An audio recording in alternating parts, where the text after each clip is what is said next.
Ngayon guys, tayo ay naghihimay ng kape.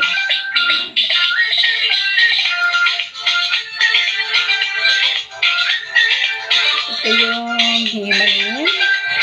Ito yung hinimay na. And then, ito yung pinagbalatan. Ayan, dami na lang. Himay namin.